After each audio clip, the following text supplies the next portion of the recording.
आकाशातील ताऱ्याला साहित्यरत्न अण्णाभाऊ साठे यांचं नाव मिळालं असून यंदा अण्णाभाऊ साठे यांची 104वी जयंती अनोख्या पद्धतीनं साजरी केली जाणार आहे।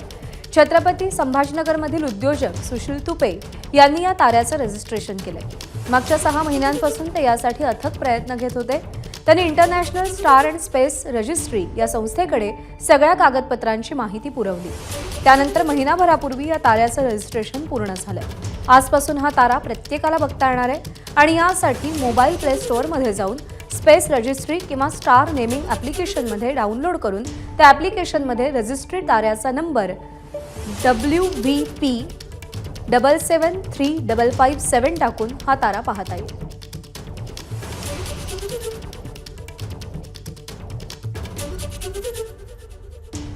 104वी जयंती आपण यावेळेस अण्णाभाऊ साठे यांची साजरी करत आहोत।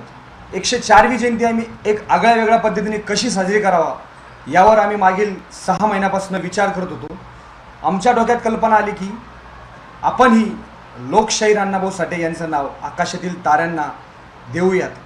अमेरिकेतील एक स्पेस अँड रजिस्ट्रेशन कंपनीद्वारे आम्ही ते रजिस्ट्रेशन केलेलं आहे आणि 2 महिन्या अगोदर आम्हाला रजिस्ट्रेशन कॉफी आणि रजिस्ट्रेशन डॉक्युमेंट आमच्याकडे पूर्णतः आलेलं आहे आणि आम्ही त्या मार्गाने यशस्वी झालेलो आहोत की अण्णाभाऊ साठे यांचं नाव आकाशातील ताराला आम्ही देण्यामध्ये समर्थ झालेलो आहोत। एबीपी माझा, उघडा डोळे बघा नीट।